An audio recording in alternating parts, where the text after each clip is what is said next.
food stealers and spook specialists. Bait and switch a bushel of bamboozlement. Transform a man head into an ass head.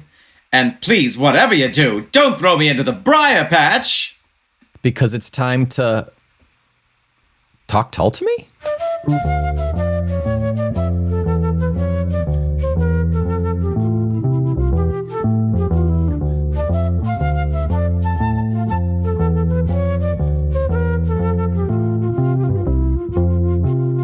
Welcome back, I am Omen Thomas Sade. And I am Nick McGill. Together we are Feckless Momes.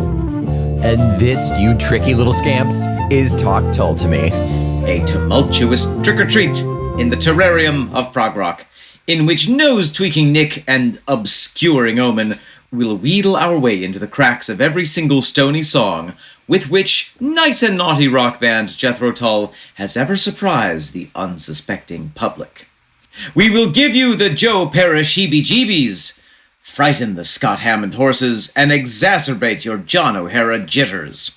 And if we can run with the speed of a six-legged horse, jump with the power of a fast-talking spider, and survive with the tenacity of a coyote, we just might live to get our white feathers scorched black by the solar Scotsman, the dashing daddy of ditties, Mr. Give Us More of that flute d'amour, Ian Goodfellow Anderson. That's good. Was it the daddy of ditties? Was that the one that got you? No, it was Give Us More of the Flute d'Amour. yeah, that's what got me. If Ian Anderson had his own tarot card, he would be the daddy of ditties instead of like the king of swords. King of Cups, yeah. Oh. Yeah, I like that. Is the six-legged horse, is that Sleipnir? Yes. Is it a reference to Sleipnir? Okay. Yeah, it is a reference to Sleipnir, yeah. Who is not a trickster, but is the progeny of a trickster. Sure is. Okay, just as long as we're clear on that. So, Nick, today, it is great to see you. It is great to be talking Tull, and about which we are to be talking the Tull regarding will be, in very much so, a song entitled... What is the title of it, Nick? Trickster and the Mistletoe. Ooh, boy. Trickster and the Mistletoe. We are, at the end of this episode, we are 3/4 of the way through this gosh darn album. Those fractions just keep on coming. That they do. I'm trying to subtly teach you math. Is it working? I don't know. Ask my accountant.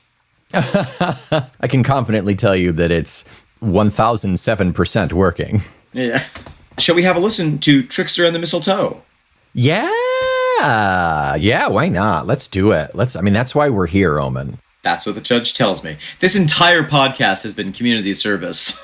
State mandated community service. Yes, exactly. Right. I didn't make you pay alimony, but I did make you have to do this podcast with me. That was the agreement.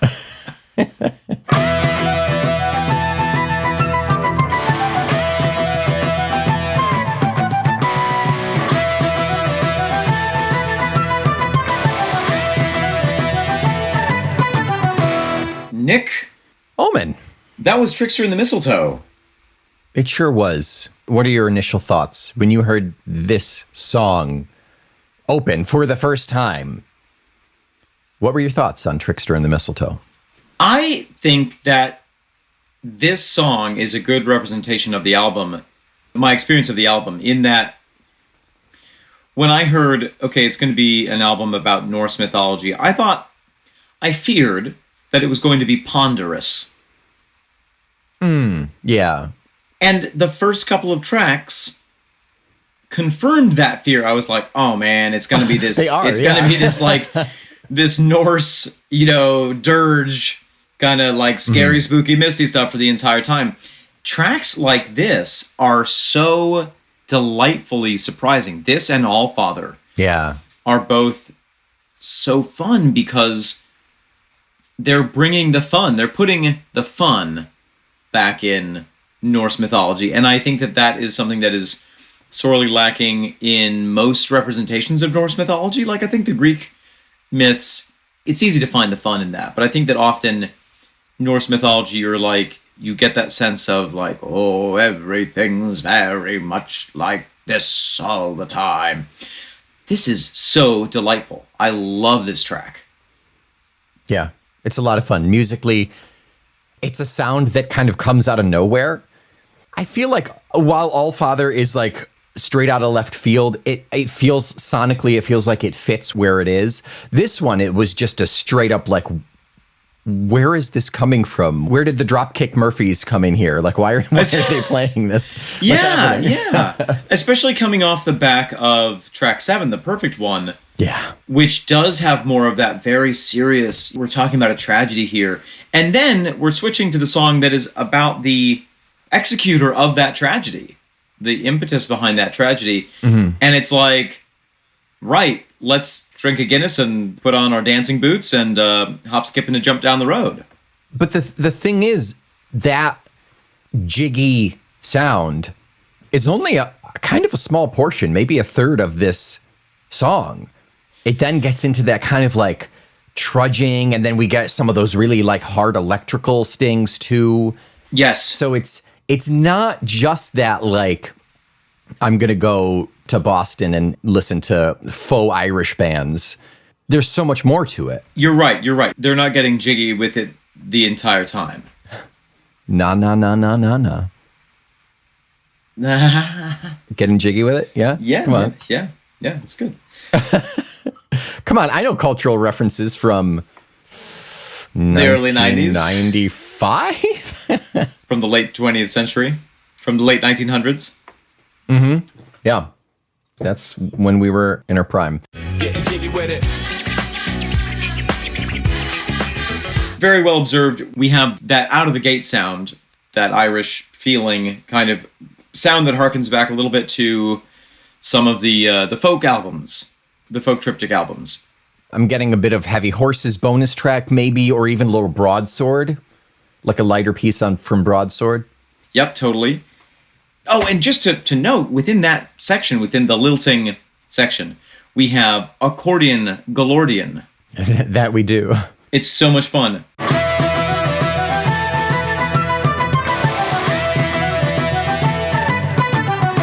We also, in that early section, kind of in the transition where it goes from that lilting Irishman do coke for the first time sound to the more hard electric bits. Yes.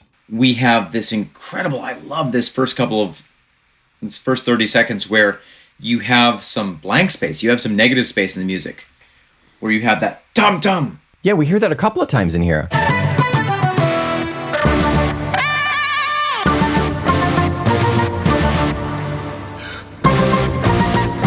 It's so much fun. I love that technique in music in general. I think that, in general, the negative space is not explored sufficiently, right, for most artists. It is really effective. I think it could very easily fall into the category of overused, but Ian is using it to great effect here and in previous pieces just on this album. It's really fantastic. Then we have Joe Parrish James coming in fully turned. He had his Wheaties this morning that he recorded this. Yeah. I have been loving his work all throughout this album. Very impressive. But this track has really kicked him into the next level of temperature. It's like when you have a flame and at a certain temperature it's orange, then it gets hotter and it goes red, then it goes even hotter and it turns... He's white hot. You should not look at his guitar playing directly. You should only view it through a welding mask. Absolutely, 100%. It will burn you. It will burn your retinas. It'll burn your skin, but it's a good burn. It's a good... My ophthalmologist disagrees, but damn him. Yeah, fair enough. Everybody is like really solid on this song. I hear David's bass. Yes. Very solidly. What is the spear of mistletoe? I hear Scott's drums. Very, very great drums on here.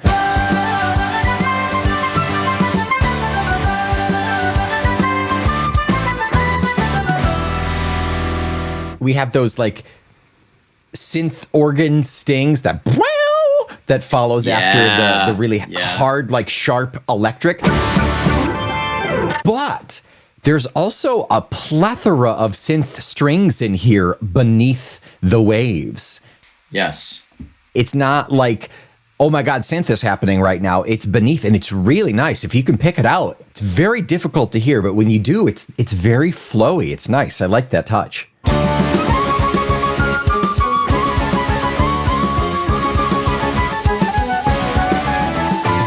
This entire album is so well layered. It is so well constructed. It really, really is. I'm very impressed with this album. The drums go crazy in this, and what I'm particularly impressed by Scott Hammond on this track is his ability to be really splashy and really cacophonous with the drums for some of it, and then narrow in and produce this incredibly precise, very sparse almost sound that just does exactly what it needs to do, brings the song along, gets out of the way when it needs to, and then provides that sense of like abandon in another moment. And he's switching on a dime back and forth. Yeah, everybody's really playing that part very well. Yeah. This song is made up of, I guess I would say maybe 3 separate sounds that if pulled out would be totally fine on their own. And because of that, it is sometimes a little jarring to be like, oh, this is happening now? Okay, all right, I'm here for it. This is happening, okay. Yeah. But everyone, every step of the way, really plays the hell out of that specific part, and then the transition is instantaneous, and there's nobody who's like, I'm going to play this theme all the way through. Right. There's nothing to keep the pieces going until we go back to a sound that we've already heard. And it's like, oh, okay, this is sonically here, I would say, rather than like lyrics falling into verse, chorus, bridge, it feels like the music hits those points. Yes, I agree. It's interesting. It's a really odd construction here. It's sort of like theme, counter theme, counter theme, go crazy, anti-theme, freestyle. Yep. Yep. The theme is just kill it. Yep. And then back to the theme. And then end it fairly abruptly. It kind of comes to a quick button. Not an instant cutoff, but it's like, and we're done.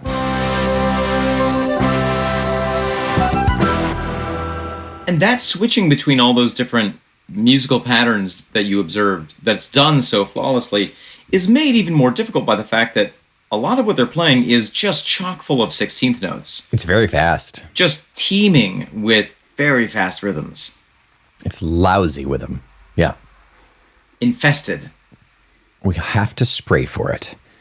Ian's voice in this is very good. Energetic. Those parts where he's not talk singing, those sweet high bits, he gets up there. He doesn't strain. He doesn't need to do any falsetto. His voice is very good in this one.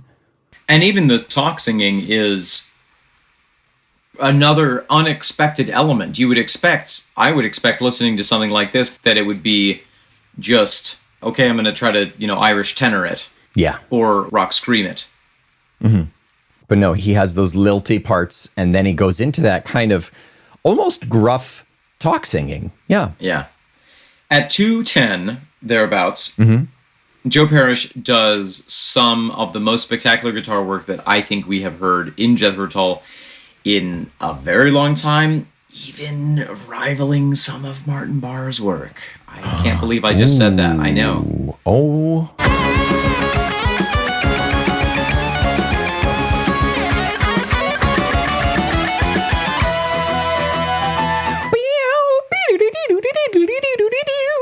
Yeah. It's virtuosic. It's sick. That guy has skills. I'm very, very impressed, and I'm enjoying it. Sometimes you listen to a musician, you're like, yeah, they can play very fast, good for them. But it does nothing to my soul. Right. Sometimes you're like, oh, wow, they're touching me in a special way, and I love it. But also, they don't really have a technique. They're just kind of like, cool. Sure. It's rare to find somebody who is able to combine those two things. Martin is able to do that. Yeah. And I feel like Joe Parrish is also able to do that. He's bringing power, he's bringing depth, he's bringing emotion, but he's doing it with such accuracy. Yeah. They're not identical levels of like badassery. Like it's a Venn diagram. They share a lot of commonality, but they also have very different sounds and very different techniques as well. Absolutely. Yeah. I don't think if you were to play two separate riffs, I don't think I would ever be like, I don't know who that is. I think I could very comfortably pick them out. I haven't listened to a lot of Albion, Joe Parrish James's other band. I believe his original band. So I can't quite speak to it, but from what I've heard of it, it does seem a little bit lighter than this, which maybe listening to that, I could think like, oh, maybe that's Martin. I don't know. I keep thinking that I have to listen to it, but I don't think they're on Spotify, which makes it difficult. They're on YouTube, I believe. Oh. Yeah, I just looked them up and I didn't really see anything. Yeah. There's another part where I think it's one of the last verses that Ian sings where Joe Parrish is playing either a fifth above or a fifth below Ian. The class clown sits in back of class, throws paper darts, but paper balls. It's really great because he's really following Ian's vocal line very, very closely and supporting it without subsuming to it. Mm-hmm. Without becoming subsumed in it. Yeah. Being subservient to it. Yes. Yeah. He's just servient. Ian's the dom in this relationship. Yes, but Joe Parrish is a bossy bottom. You mentioned Sleipnir, or you alluded to Sleipnir in the intro. You want to talk about Sleipnir? Sure. So Sleipnir or Sleipnir is a six-legged horse that Loki rides around on, I believe. It's a little more special than that. Well, it is the offspring of Loki. And a horse, some sort of a sexy horse.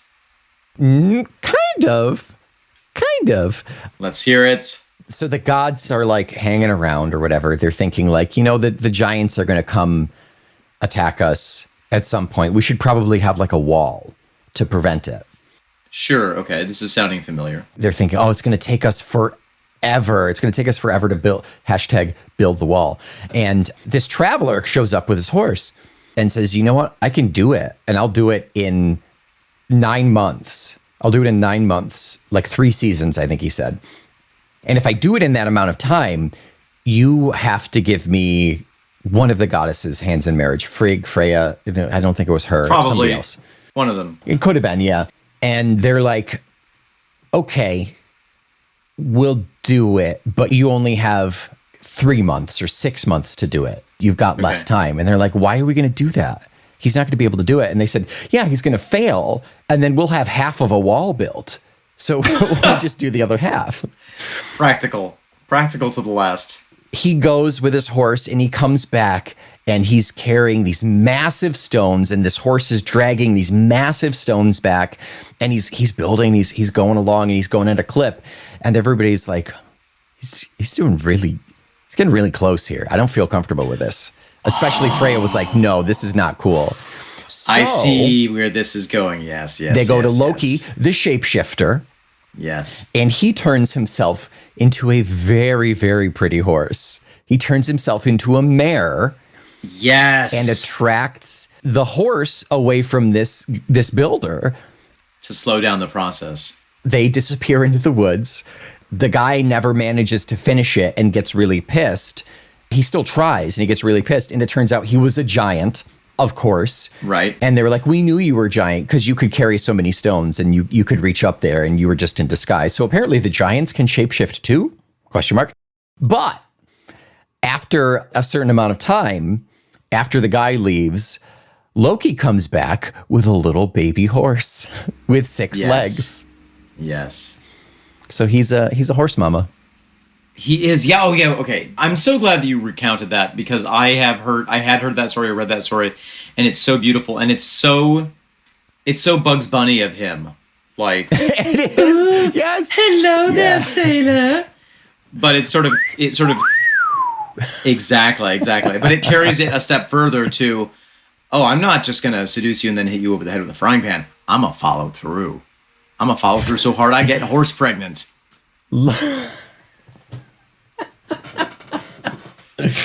Loki commits. If there's anything we've learned, he commits to the bit so hard. Yeah, and you got to respect that. You do. And sometimes the consequence is you have a beautiful baby horse. And sometimes the consequence is you trick your nephew. No, your brother. Brother? No, he's Odin's brother, I think. Something like that. So Hodor wouldn't be maybe his nephew. I don't know. You can say cousin. Cousin.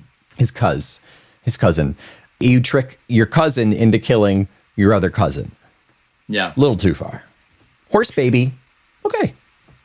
Yeah. Maybe just far enough. Let's dive in to the lyrics and content of Trickster and the Mistletoe. Nick, this is the song regarding trickster god of Norse mythology, Loki. That's right. Ian's little blurb from the book says, Loki, wily trickster, malicious, playful, responsible for the death of Baldr, Loki fashions a spear of mistletoe given to and thrown by Baldr's blind brother Hodor. Which we talked all about last week. Yeah. The whole setup, execution, and consequences of that experience. So this song itself doesn't really get into that. It's really more just kind of a general assessment of Loki. It's almost that these two songs are two sides of the same coin. Right. Because they're describing pretty much the same event. You have the setup and the death of Baldr. Mm-hmm. And then you have more of a focused moment of what is this spear of mistletoe that flies like dart from brother's hand? Almost a crystallized moment of time in the actual act of Baldr about to die. That's the jumping off point. We see the slow motion of the dart being thrown. Yes. And everything stops. And then the camera pans to Loki, who's the only one moving. And then we get this kind of description of him. We get almost like an instantaneous backstory, prequel story of Loki here.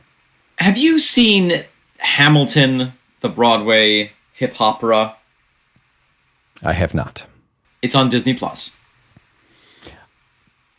There it will stay. I've tried to, and I couldn't get past the first song. So you just hate the founding of the federal bank so much. Yeah, that's it. You got it. You cut to the core right from the start. I am admittedly not necessarily a big fan of whatever, but my personal opinion on this aside, I do think that Hamilton is one of the greatest works of art of the 20th century. Genuinely, I think it is really a spectacular oeuvre. And even if everything else that man did was complete nonsense, which a lot of it is, then still he has my respect for having created that. The music for Moana and Encanto are flawless. I don't love the music for Moana. Oh, I really like it. Well, it's okay to have a wrong opinion about things. No, it's not. But anyway, the structure of Hamilton is really gorgeous, and he does some really fascinating things, including making the storyteller of the show not the main character. Mm-hmm. So much like how Amadeus is about Amadeus Mozart, but is told from the perspective of Salieri, Hamilton is about Alexander Hamilton, but is told from the perspective of Aaron Burr, who eventually kills him in that duel. You get some really interesting perspective about, from Aaron Burr throughout the show. In the last scene, or penultimate scene, where they have that duel, they lead up to it, they build up to it, and up to it, and up to it, and up to it, and then at the moment, and it's this big musical swells on swells, building up to them going over to New Jersey, them setting up, checking the guns and all this, people trying to convince them not to do it. And then at the moment where they turn and fire, everything stops. And there is a character who animates the bullet moving in slow motion across the stage. Ooh. And they've just counted down from 10 to 1 because that's how you do a duel. And Hamilton counts backwards or something from 1 to 10. He inverts the number and does this incredible piece that is recounting all of the moments of his life. And I'm like, I don't usually, this doesn't usually happen to me, but I'm getting emotional describing it because it's so freaking good. And it's like, it's him going from being a child and learning how to write and coming to America as an immigrant, and all of his passions and all of his things are kind of flashing before him in this series of numbers up until the moment where the bullet hits him. And I feel like this moment of like, what is this spear of mistletoe? What is the spear of mistletoe? Is that kind of Hamilton moment, that musical theater moment of like, and it's a trope it's used in storytelling of, yeah, this life-changing event is in the midst of happening and we're going to pause it to think about it. In the Hamilton regard, it's also the life flashing before the eyes too. Very much so. And I suppose, no, it's not quite as specific for this piece, for Loki itself, but there is that moment of remove there. And perhaps regret? Maybe. I don't know. What do you see that is regret in here? I don't know. Seemed innocent, a prank misfired. Seemed innocent, a prank misfired. I just wonder, because you described so eloquently last week the idea that this is Loki going too far. Yeah. I wonder if there is a moment of him realizing like, oh my God, this is going to be amazing. Wow. Oh, this might have consequences. Okay, well, We'll figure it out. Maybe that's what that slow motion bit is. Did I go too far here? But it's far too late. Am I the drama? I don't think I'm the drama. I'm not the bad guy, right? Right? Am I the bad guy? It was so unfair when they were so mean to me after I engineered the death of the guy that everybody liked. I make people laugh. They I just make didn't people understand laugh. the joke. It was a joke. Right, yeah, exactly. No, not okay. Not okay. Not okay. So yeah, we've got this seemed innocent, a prank misfired, the great shapeshifter firebrand, two-faced fool, the jester bold, grasps at opportunities to turn his coat, self-satisfy, and go wherever he might please. Seemed innocent, a prank misfired, the great shapeshifter firebrand, two-faced fool, the jester bold, grasps at opportunities to turn his coat self-satisfied and go wherever he might please. That's like, that's perfect description of him. Two-faced. Yeah. He will always look out for himself. He'll turn on you on a dime. He's got kids with the giants. He's friends with the giants. He tries to ingratiate himself with every single one of the gods, most likely just so he can have a favor. Yep. In the long run. Or get the dirt on someone. It's never a matter of like, oh, it's so I can have power. It's so I can screw somebody else over because it's hilarious. Yeah. And that's the thing that is so fascinating about these trickster figures. Uh-huh.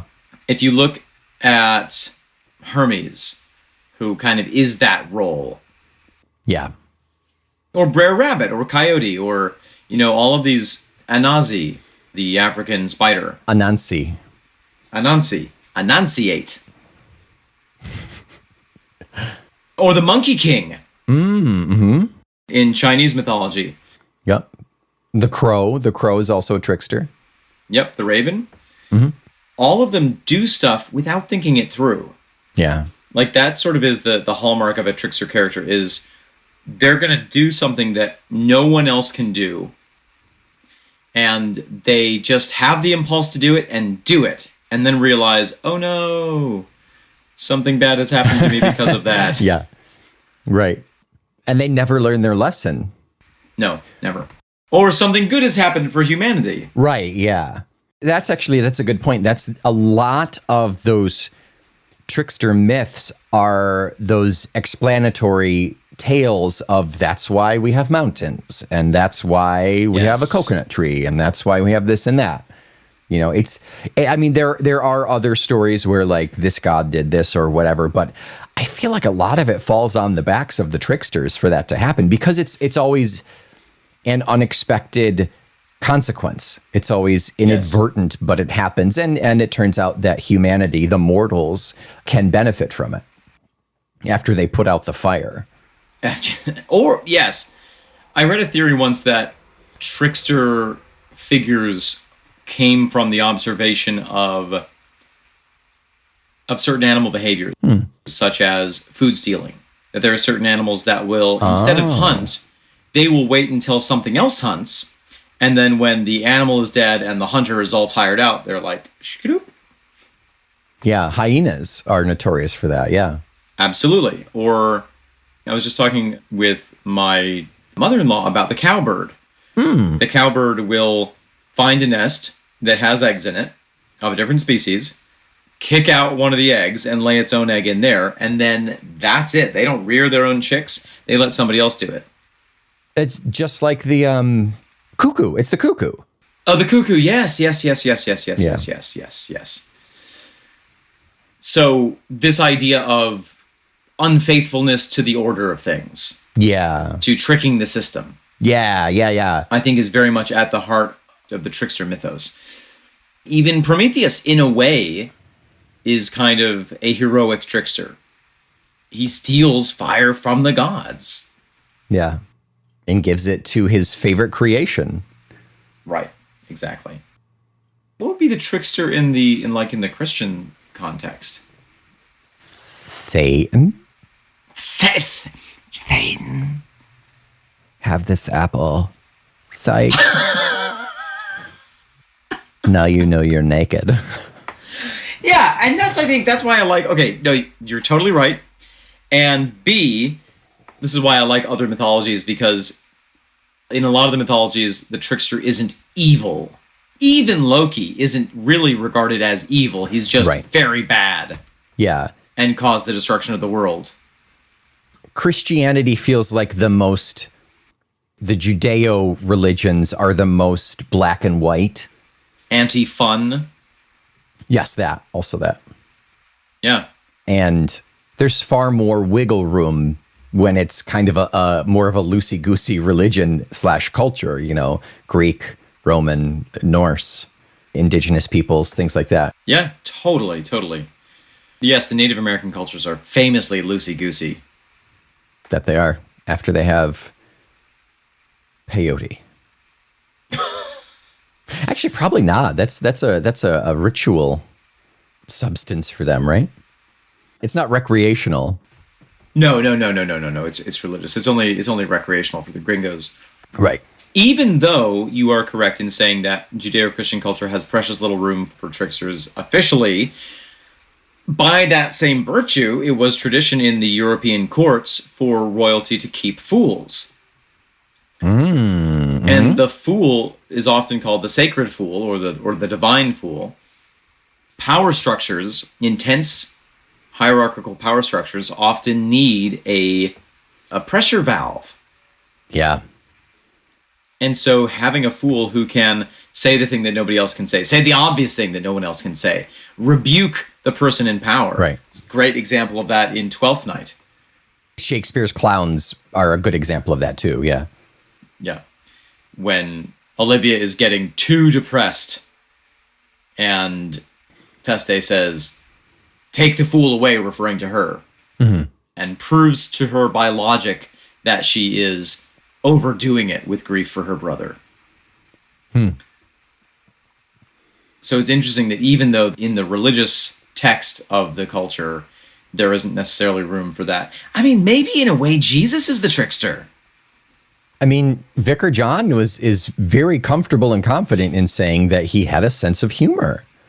Yeah, that conversation really opened my eyes. I mean, that whole thing, the whole religion and preaching was really a big trick to get Judas to kiss him on the lips. That's it. He really... It's a long game. He played the long game on that one. He did. And it was worth it.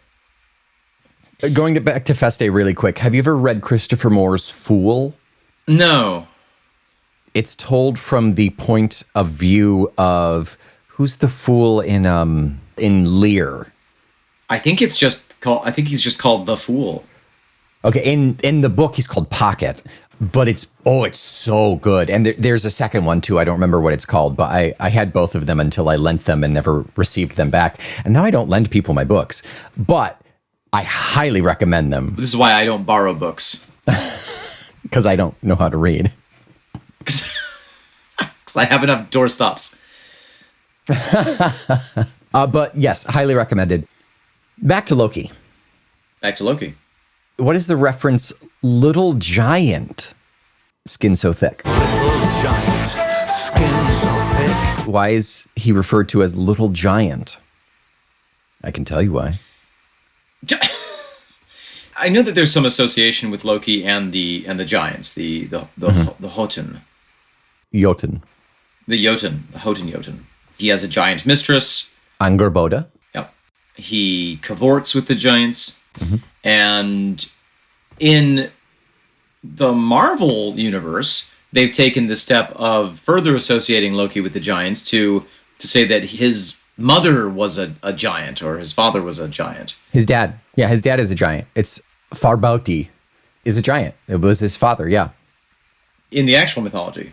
In Norse mythology, yeah. So who was his mother? She is mentioned as a goddess, but she's referred to as Laufey.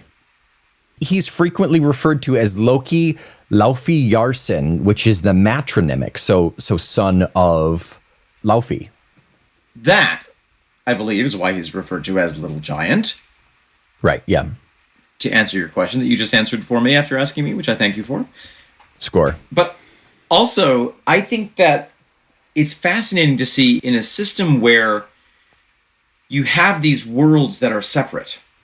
And obviously there's crossover between the worlds, but you very much have Elfheim, Svartalfheim, you have Humanheim, you have the Aesir, you have the other gods that we don't really even talk about that much. You have Jotunheim. Jotunheim. Tim Hortons. Tim Hortonheim. A donut and a coffee for just one dwarf. So you have this you have hell, you have all these worlds that are very distinct. Of course, there is communication between them, but everyone's very serious about those distinctions. Loki is proof. He is a physical representation. His existence is representative of the fact that things are messy in this world, or can be messy. Yeah. And I think that that's part of why the gods don't like him. Because my impression of the Aesir is that they are a little bit rigid in their view of things. Yeah. Oh, yeah. Absolutely. The gods are the gods and the gods are the best. And we only ever deal with the giants when they owe us something or we have to get something back or we just want to kill them. Exactly. And so having to always be confronted with this presence of this guy that we have to invite to the parties, but we hate inviting him to the parties, partly because he always, it reminds us of the fact that we are capable of breeding with the other races, but also because he's just such a dick. He's like that second cousin who still shows up to holidays that you're like, why? Did anyone actually invite Mark? No, but we can't tell him not to come. He's because family. He's technically family, right? Exactly. Yeah. Exactly. He does have this kind of really strange, amorphous position in all of this. Yeah. So, moving to Ian's gloss on the subject. Yes. I find this very interesting because Ian is somebody who both has taken on the persona of the trickster, but also is very clear that that's not really who he is. You're saying overall, for a while, he kind of had that kind of rascally scamp persona before he became a farmer, basically. Yeah. Yeah, totally. Yeah. And he has often written songs that capture that trickster energy. He's able to tap into it without getting sucked into it. Yeah, right. And this is kind of a proof for that. The class clown sits at the back of class, throws paper darts, blot paper balls to bounce heads of swats like me, provoke a fight when lunch break calls. The class clown sits in back of class, throws paper darts, blot paper balls to bounce off heads of swats like me, provoke a fight when lunch break calls. I love the comparison to the dart of mistletoe, to the paper spitball, we used to call them. I think that's a blot paper ball. So paper dart is probably just like a thrown wad of paper, as opposed to blot paper balls would be a spitball. I think it may be even a step further. I think blot paper might be back in the days when you would write with pen and inkwells. Oh, okay. Blotting paper would be paper that would be specially designed to soak up ink, extra ink that was on your page. Okay. If you rolled that up and dipped it in ink and then spat it through a tube, when it hits, it goes ink splat. Yeah, that's a good point. Which is hilarious. Yeah. And awful. And awful. A SWOT, SWOT, it's Brit slang to study or work hard. A SWAT like me is someone who's actually doing the work, doing the schoolwork, the classwork. The assier. Yeah, exactly. His tiresome japes, the prods and pokes, the never-lasting friendships made, bring only our feigned approval, soon resigned to trusts betrayed. His tiresome japes, the prods and pokes, the never-lasting friendships made, bring only our feigned approval, soon resigned to trusts betrayed. Who hurt you, Ian? Who hurt you in grade school? That's a perfect description of Loki, though. Like, spot on. That works. If you do that one Marvel one shot of all of the Thor characters in middle school, that's exactly what Loki would be. Totally. And I love that Ian takes it to this, he paints this quite black and white picture, this quite simple picture of class clown, I'm trying to study, he's throwing spitballs at me.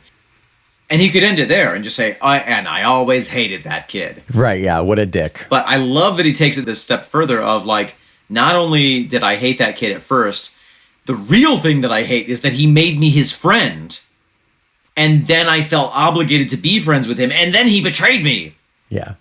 That's the thing with Loki that really gets under your skin is you're like, I know I shouldn't trust this person.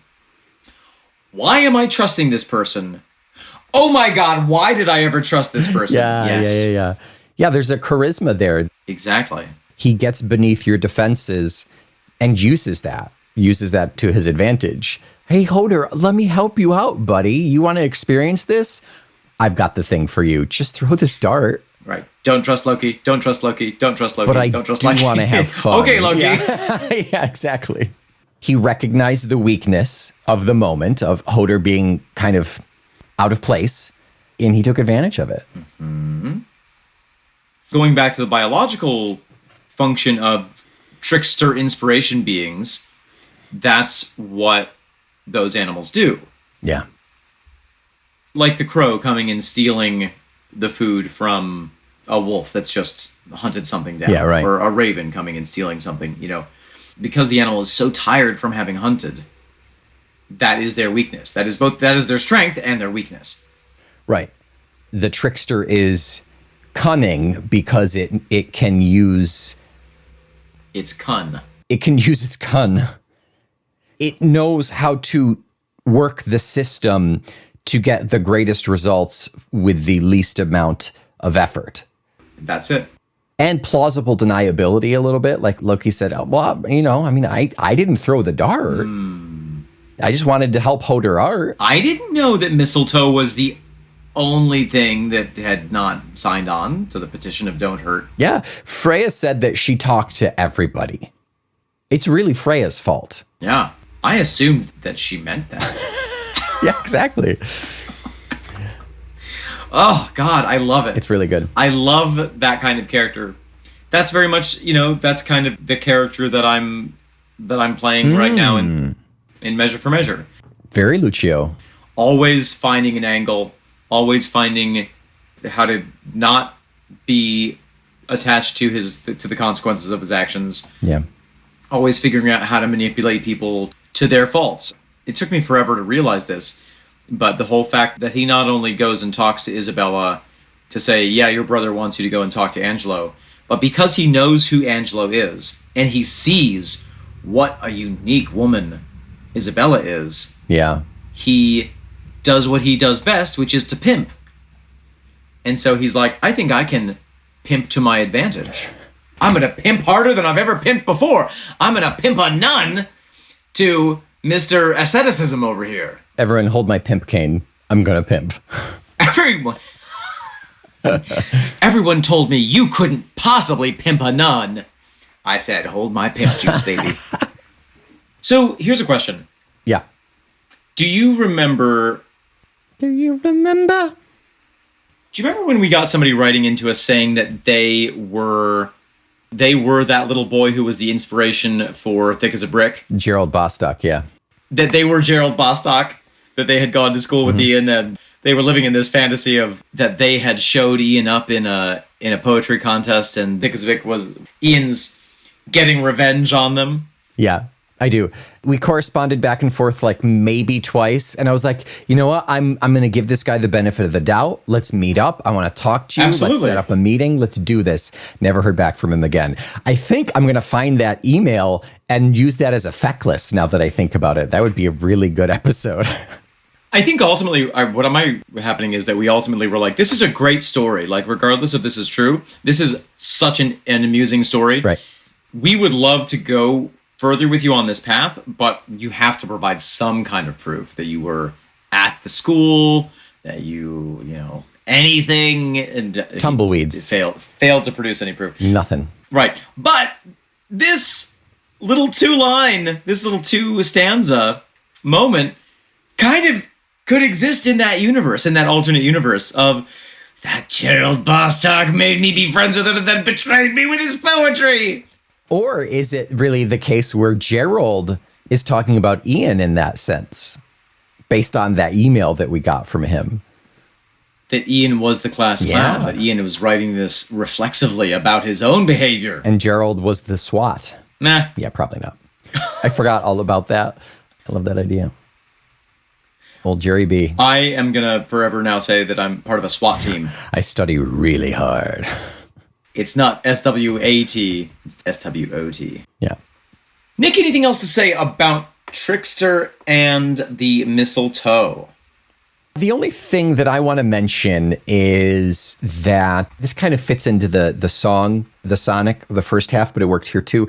So traditionally, quote unquote, what we've heard the last 7 songs is first 3 stanzas are the past, the poetic Eda side of things. They all have a specific sound. We hit a very distinct kind of bridgy portion, and then Ian's interpretation sounds a little bit different. A little similar, got the same vein, but it's a little different. This one, because it's so bonkers all over the place, we have the first 2 verses are da da da da da da da. On the third verse, the last one of the poetic Eda part is when he breaks into that talk speech. Talk singing, rather. Then we get into a little bit of a breakdown. First verse of his portion is the high lilty, and then the second part of his interpretation is that talk singing again. So it's not as demarcated as we've heard before. I just thought it was peculiar. It's all kind of mixed in here on this one. And maybe that is because of the Loki influence, that it's all a little bit, the borders are a little less defined.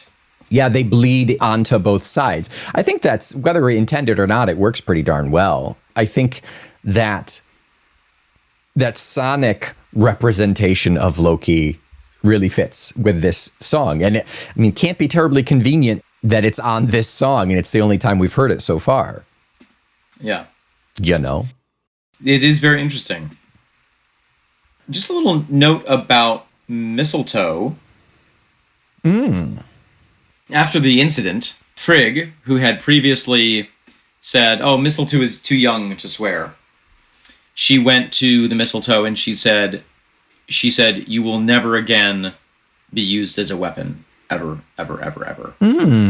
And basically said, you will now only be an object of peace and of love, because the death that you have caused has been so terrible that you only get one. Was it worth it, Mistletoe? Was it worth it? So in Norse culture, mistletoe is a symbol of peace and love and fertility, as it is in European culture. Mistletoe, etymologically mistletoe, so the toe comes from tan, which means twig, but mistle, they don't really know. It's an unknown origin, but it is where mistle thrush. Oh, the mistle thrush is coming, Jack, put out the light. Oh, the mistle thrush is coming, Jack, put out the light. It's the same interesting. root for that. It's a mystery twig. It's a mystery twig, yeah. I've encountered a few mystery twigs before. And you always give them a firm handshake. You know what? How else are baby six-legged horses going to get made? You're just doing your part, Omen. I'm doing my part. Doing your part.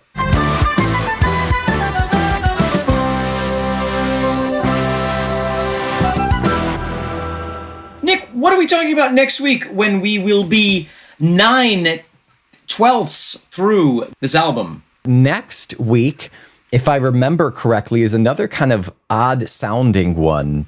This is the pretty one, if I remember correctly. This is Cornucopia. I thought I was the pretty one, but yes, this is coming up next week, Cornucopia. That's right. Next week, Cornucopia. Until next week, you don't need to be a great shapeshifter to represent the podcast. All you need to do is buy a Talk Tull to Me t-shirt or hat or mug, and you can represent us that way, and then take the shirt off. You don't have to shape shift. It was weak. No never-lasting friendships are made in our Patreon and Discord chat. Only real friendships based on the mutual love of the works of Jethro Tull and one Ian Anderson. I need it to be known here that if you don't give us a 5-star rating and review, you may provoke a fight when lunch break calls. That's right. Until next week, I continue to self-satisfy Omen Thomas Sade. I am a prank misfired Nick McGill. We are the Fools with Two Faces, the Feckless Momes. And what is this podcast of Mistletoe? Oh, it's Talk Tull to Me.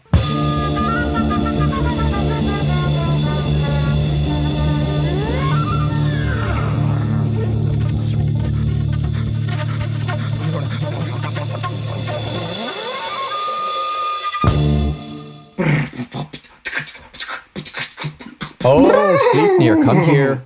Come here. Oh, human Loki. Oh, my master, my human master. I'm so excited for today's festivities. I see you've made me a special hay cake. I did. I'm so proud of you for graduating horse school. You're now a horse to go off into the world, and you can do your own thing. You can get out of the barn and do your own thing, Sleipnir. Do you think because I got an A in prancing and an A+ in tail flicking that I shall be very successful? I see a very fruitful career in dressage for you, Sleipnir. With all 6 hooves, you'll put all of them to shame. Look at my new shiny adult horseshoes. Clip, clop, clip, clop, clip, clop, clip, clop. Oh, so fancy. You've always been a fancy boy. Master Loki, I must ask you a question. Please, anything. I have spent many nights pondering in the barn, munching on oats and thinking to myself about deep thought questions such as the following. How does a horsey get a bank account? Well, you need something to deposit in it. You know what? I was going to save this for the party, but I'll give this to you now. Here are 3 sugar cubes and a salt lick. You can go to the First National Bank of the Aesir and deposit those, and they will gain interest.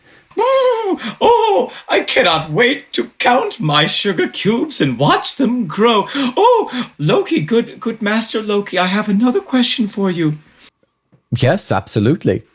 So often when the Aesir maidens have been stroking my coat and braiding my mane, I've asked myself, what happens when a horsey dies?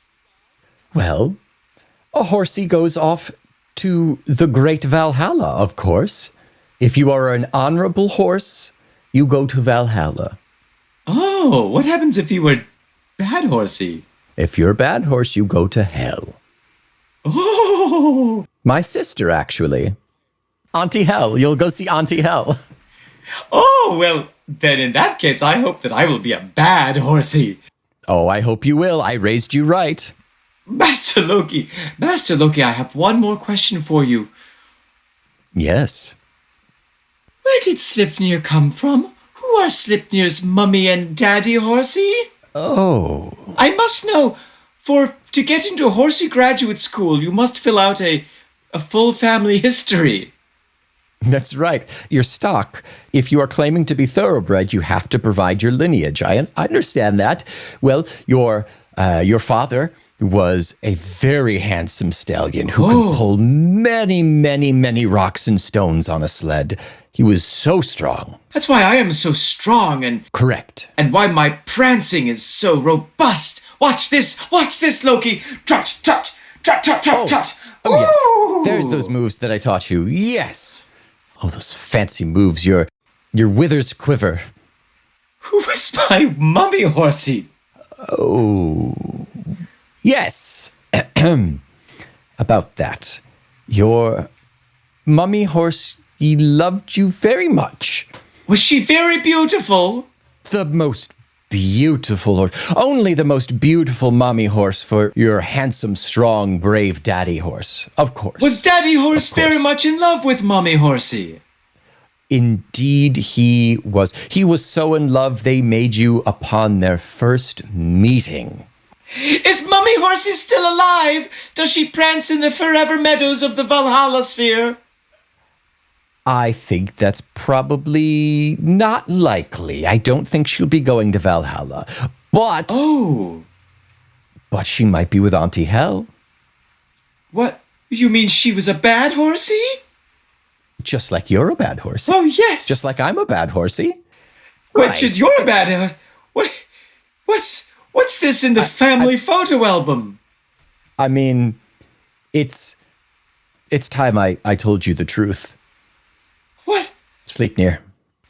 Under Sleipnir's mummy, there's just a picture of you. What does it all mean?